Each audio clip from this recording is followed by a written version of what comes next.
So that whole thing was with back to log cabins and hard cider. This pull card talks about, it shows, this is these are just like cards, playing cards or pool cards they called them. But this is Van Buren with, this is what the Whigs are saying he really was like all fancy with his monogram chalice, drinking champagne. And then when he takes a drink over here and it's really hard cider, he's like, "Ooh, that's not good. I'm too fancy for that, and I'm not down with what the common people drink because that was the drink of the common people. It was inexpensive, and people could even make it at home or whatever. So they lived in log cabins and all this. So really, in reality." Van Buren had very humble beginnings. He had a working class family, and Harrison was the wealthy one.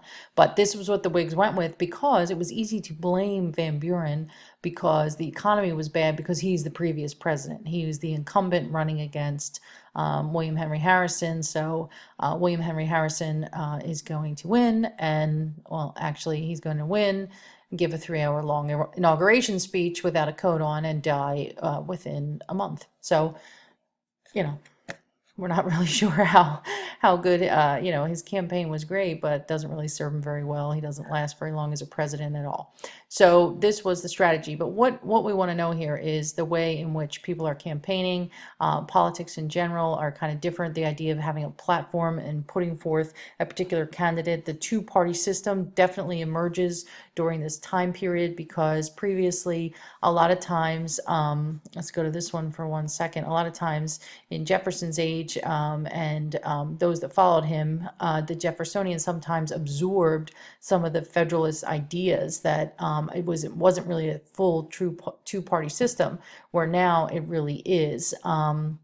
People were always fearful early on. George Washington warned against factions, so people were always kind of worried about that. And even though there were groups that had different ideas, a legitimate, really full two-party system had not emerged. You would have like just a bunch of people throwing their hat in the ring to run for president, and you'd have several people. But now you have these two different parties, and they have apps, different ideas. Some of them are the same, but they have different ideas and different stances and different platforms on things.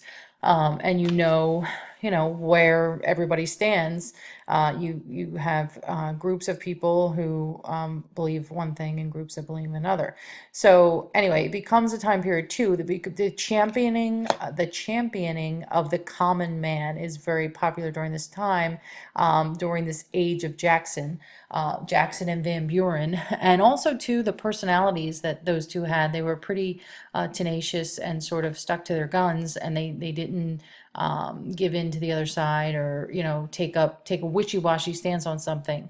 Especially Jackson. So he was a champion of the common man, and this idea now that if you want to be in politics and run, for president particularly, you're going to have to, if you're an aristocrat and you are somebody who does have money and comes from a wealthy background and well educated and all of that, you're going to have to somehow get in touch with the common man. So the fact that this campaign, where they were trying to say Van Buren was not, it shows us that to be popular, you do have to somehow, if you want to win, show that you are in touch with the common people. Okay, the country is now bowing to the divine right of the people, and this is where we see this democracy, like what Alexis de Tocqueville and people had observed. Okay, that's people voting.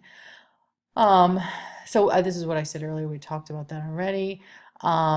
Okay, and the two different parties that have emerged, the Whigs and the Democrats, um, both have things that came out of Jeffersonian republicanism. There's different ideas. The Democrats are going to always stand up for the individual, states' rights, things like that, and the Whigs are going to want to utilize government where they can to get what they're after. Think of something like the American system or something like that, using a strong central government to get things done, get the things that they need. Okay, this is what I said earlier. Democrats, states' rights, federal restraint, in social and economic affairs. Okay, so it's not, think of the national bank. Andrew Jackson did not think it was up to the federal government to control the nation's finances, things like that. Now, the Whigs, we know, are in favor of a strong national bank, protective tariffs, all of these things. They definitely were up for public schools, internal improvements, anything that would make society better, and they were in favor of the federal government being in charge of these things. They were okay with that, where the Democrats would not be. They would say, okay, maybe it's a good idea, but not at the federal level. It's not constitutional, and also it is giving the central government too much power. Okay. But in summary, what this chapter is saying, what they want us to say is, it is two groups, but it does, there's enough diversity within each one to kind of have them each be a catch-all, so that everyone in society can identify with one or the other, and people are voting and people are becoming more involved in politics, and it's the social and geographic diversity within each group that is offering people different compromises. And this is like something that Madison would agree with, James Madison, in that when some of the founding fathers warned against political parties, Madison kind of said, well, in a big republic, this is what you would need. You need people, different groups are going to emerge because different people are going to want their concerns to be addressed or their voices to be heard, and it is going to make for different groups, and it's in a large republic, it could be healthy. So, and that's the way they describe it here.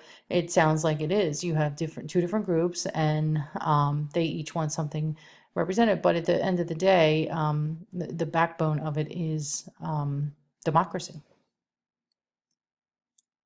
Okay, so that's it. I think I'm going to sign off. There's still some more time left on here, but I think you've heard enough of my voice for tonight. And that is pretty much the chapter there. We went through the whole thing. You could probably go through some of these things more quickly than others.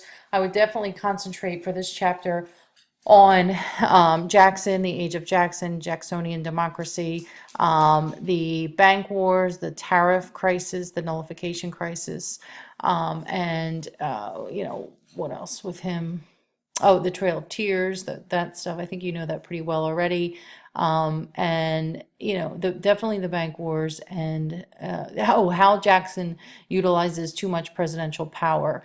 I mentioned in the last one, it was kind of blurby in the last thing. I got cut off and then I had to restart it, and I don't know if you heard what I was saying, but there were Supreme Court cases, McCulloch v. Maryland, and then a couple of cases with Native Americans where the courts were kind of like, it's not our place to decide what goes on here. And then Andrew Jackson turns around and does the Indian Removal Act. So not that he overrides, but he goes and does what he wants despite Supreme Court findings on things earlier. Remember, in McCulloch v. Maryland, the court, John Marshall, had said that it is constitutional to have a national bank in a state, and get over it, state of Maryland. Like, what is your problem? So he ruled it constitutional, and then Andrew Jackson says, "Oh no, we're not renewing the charter." He didn't feel that it was the right thing to do, so he vetoes that. The force bill is something that he supported.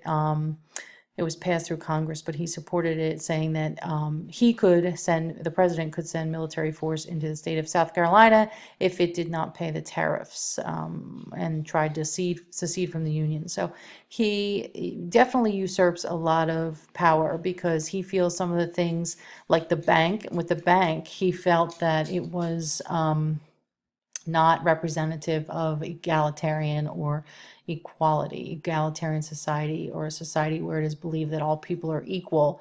He has a problem with that. So he very much does, when he believes in something, he's going to go ahead and do it, even if the other branches have already found something to be a different way, even though the Supreme Court already said, no, we think the National Bank is constitutional. He doesn't care. He's not going to renew that charter.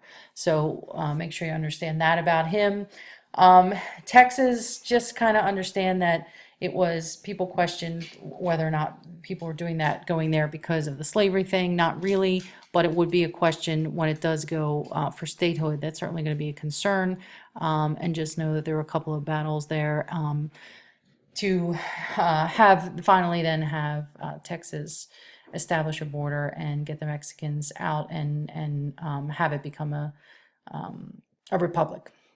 So anyway, those pretty much are the biggest things in this chapter. And if you have any questions, you can certainly email me over the weekend. And good luck. Have a good weekend. Bye.